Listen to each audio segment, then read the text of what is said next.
जब Punjab police letter लिख चुकी है, अगला खुद कह रहा है और अगले को धमकियां मिल रही है, पाकिस्तान से धमकियां मिल रही है, फिर आप सुरक्षा क्यों नहीं दे रहे हो साहब? क्या कारण है नहीं देने का?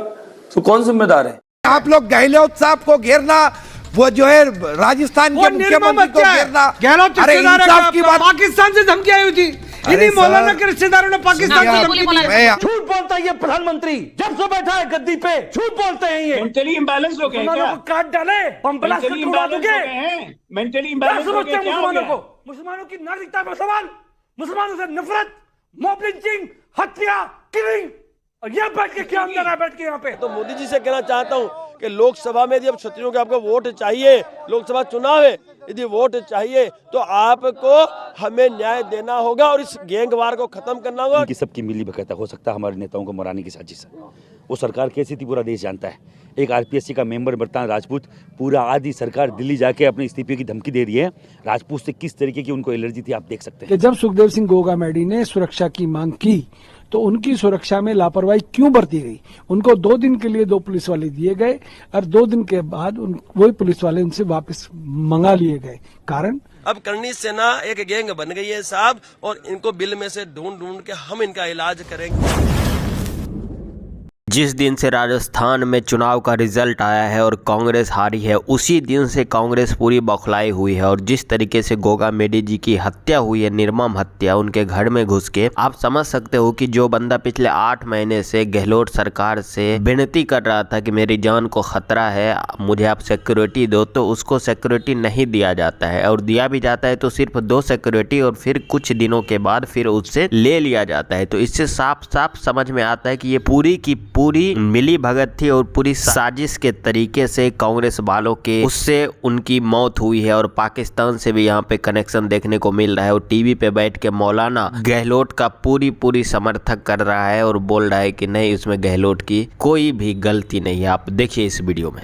जब योगी आदित्यनाथ जी बुलडोजर और सब लेके सरकार प्रशासन को लेके एनकाउंटर कर सकते हैं, घर तोड़ सकते हैं, तो ये भी तो भाजपा सरकार अब आने वाली है। अब ये करे, हमने तो इनके सामने मांग रख दी, हमें गिरफ्तारियों में कोई इंटरेस्ट ही नहीं है। यूपी मॉडल लागू होना चाहिए। बिल्कुल यूपी मॉडल पूरे भारतवर्ष में मोदी जी लागू करे।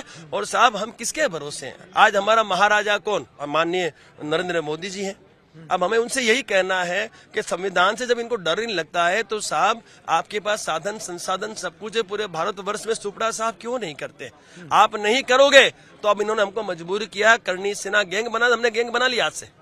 अब करणी सेना एक गैंग बन गई है साहब, और इनको बिल में से ढूंढ ढूंढ के हम इनका इलाज करेंगे। मैं सीधा अशोक गहलोत साहब से पूछना चाहता हूं आपके माध्यम से कि अशोक गहलोत जवाब दें, जब सुखदेव सिंह गोगामेडी लगातार कई वर्षों से आपकी सरकार में सुरक्षा मांग रहे थे और आपसे व्यक्तिगत तौर पर मिलकर, निजी तौर पर आपसे उन्होंने सुरक्षा की गुहार लगाई, उसके बावजूद भी आपने उनको सुरक्षा नहीं दी। क्यों नहीं दी मुझे नहीं पता। इसके लिए मैं आपसे पूछ रहा हूँ, क्या कारण था? कोई पॉलिटिकल दबाव था क्या विश्नोई गैंग ने आपको फोन किया था क्या विश्नोई गैंग से आप लोगों का संबंध है क्या? डीजीपी हो चाहे वो जयपुर के अधिकारी हो, पुलिस अधिकारी, मैं उनके खिलाफ भी कार्रवाई की मांग करता हूं कि जब सुखदेव सिंह गोगामेडी ने सुरक्षा की मांग की तो उनकी सुरक्षा में लापरवाही क्यों बरती गई? उनको 2 दिन के लिए 2 पुलिस वाले दिए गए और 2 दिन के बाद वही पुलिस वाले उनसे वापस मंगा लिए गए। कारण क्या कारण है? क्या ये पॉलिटिकल हत्या है? गैंगस्टर लॉरेंस बिश्नोई से तो उनको कई सालों से खतरा था, परंतु ऐसे सामाजिक व्यक्ति को जो क्षत्रिय समाज की आवाज था, उसकी निर्मम हत्या उसके घर के अंदर घुस के कर दी जाए।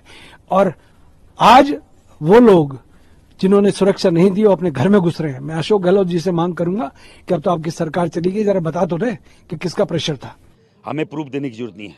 जब यहाँ के डीजी को मालूम है, यहाँ के गृह मंत्रालय का चार्ज उस टाइम अशोक गहलोत के साथ, अशोक गहलोत जो यहाँ के सीएम थे उनके पास था, उनके ऊपर कार्रवाई हो, उनके ऊपर भी मुकदमा दर्ज हो और कोई नहीं बख्शा जाना चाहिए। जो उस टाइम के जो जितने भी अधिकारी थे जिनसे हम लोग मदद मांगने गए थे कि हमें सुरक्षा मुहैया कराई जाए, उनका निलंबन हो। और एनआईए जो नेशनल इंटरनेशनल जो थ्रेड होता है, धमकियां मिलती है, उस पर जांच करती है। अभी तक वो क्यों नहीं आई है?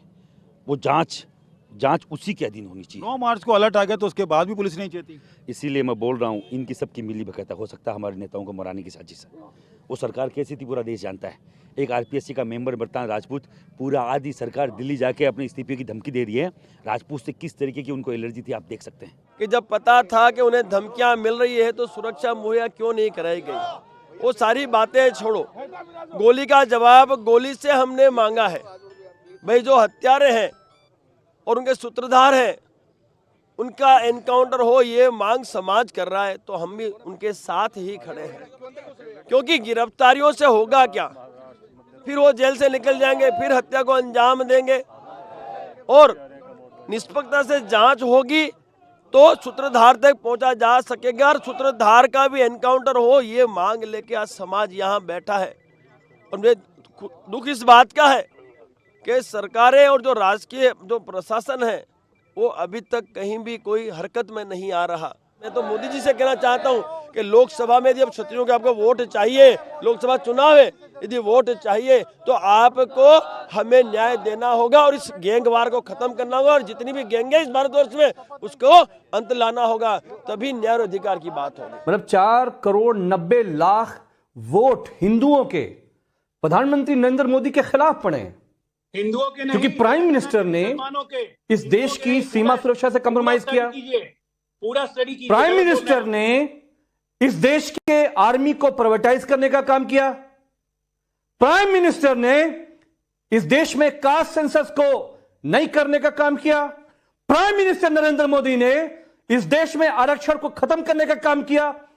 तो ये जो 4,90,00,000 हिंदुओं का वोट है वो नरेंद्र मोदी भारतीय जनता पार्टी के खिलाफ वोट है। झूठ बोलता है ये प्रधानमंत्री, जब से बैठा है गद्दी पे झूठ बोलते हैं ये। मेंटली इंबैलेंस हो गए क्या? काट डाले, बम ब्लास्ट कर उड़ा दोगे। मेंटली इंबैलेंस हो गए क्या? मुसलमानों की नागरिकता पर सवाल, मुसलमानों से नफरत, मॉब लिंचिंग, हत्या, किलिंग, और यह बैठ के क्या अंदर है, बैठ के यहाँ पे किसने की? किसने किया मुसलमानों की हत्या? किसने किया मॉब लिंचिंग? किसने किया मुसलमानों की नागरिकता को खत्म? जी आपसे ये उम्मीद नहीं थी। समझा दीजिए भारतीय जनता पार्टी के लोगों को कि मुसलमानों का नाम ठीक नहीं है। लिया करें जो लगा मौलाना पाकिस्तान से धमकी आई हुई थी, इन्हीं मौलाना के रिश्तेदारों ने पाकिस्तान से धमकी दी। मैं आपसे कह रहा हूँ, अब मुझे सुनिए आप, मैं ये नहीं कह रहा हूँ कि उनकी हत्या सही हुई गलत हुई, मैं नहीं कह रहा हूँ। किसी की भी हत्या हो गलत ही होती है, हम हत्या की तायद कभी नहीं करेंगे। लेकिन जिस तरीके से कैसे कह दिया चुनाव आयोग से, आपने कैसे कह दिया चुनाव आयोग से, आपने कैसे कह दिया चुनाव जिम्मेदारी थी, चुनाव आयोग की जिम्मेदारी थी। 4 साल से अरे सर आप लोग इसको पॉलिटिकल गेम मत बनाइए। हाजी साहब, देखिए हत्या तो हत्या गलत है। 4 साल से सुरक्षा, आप लोग गहलोत साहब को घेरना, वो जो है राजस्थान के मुख्यमंत्री को घेरना, अरे इंसाफ की बात करिए ना। जब 8 महीने पहले सुरक्षा मांगी थी और ये बात कह दी थी 8 महीने पहले कि भाई मुझे मेरी जान का खतरा है, तो लेटर तो उनके पास जमा है, पंजाब पुलिस का लेटर है। पंजाब पुलिस ने लेटर लिख के भेजा है कि भाई गोगा मेडी के खिलाफ षड्यंत्र रचा जा रहा है, इनको नुकसान हो सकता है। वो लेटर भी तो मौजूद है ना, वो लेटर आज का थोड़ा ही है। जब पंजाब पुलिस लेटर लिख चुकी है, अगला खुद कह रहा है और अगले को धमकियां मिल रही है, पाकिस्तान से धमकियां मिल रही है, फिर आप सुरक्षा क्यों नहीं दे रहे हो साहब? क्या कारण है नहीं देने का? तो कौन जिम्मेदार है? मतलब बेशर्मी की भी हद होती है। खुले तौर पे टीवी पे बैठ के ये मौलाना कादरी गहलोत का समर्थन कर रहा है और बोल रहा है कि नहीं, गहलोत सरकार की कोई गलती नहीं है। ऐसा लग रहा है कि गहलोत उसका रिश्तेदार था। और जैसा कि यहाँ पे ये भी सामने आया है कनेक्शन कि पाकिस्तान से भी उसको धमकियां मिल रही थी। आपको पता है कि जिहादी तत्व जितने भी हैं भारत में, उसका कनेक्शन कहाँ से होता है। बाकी इस पे आप क्या प्रतिक्रिया रखते हैं? किस तरीके की साजिश से के तहत गोगा मेडी जी की हत्या करी गई है? क्या इसमें कांग्रेस का हाथ है? जो भी है, और वहाँ पे योगी बाबा का बुलडोजर मॉडल की भी मांग हो रही है। और आपको क्या लगता है कि बाबा बालक नाथ जी को राजस्थान का सीएम बनाना चाहिए? क्योंकि सभी की यही मांग है। जो भी प्रतिक्रिया है आप नीचे कमेंट करके जरूर बताइएगा। चलिए मिलते हैं आपसे अगली वीडियो में।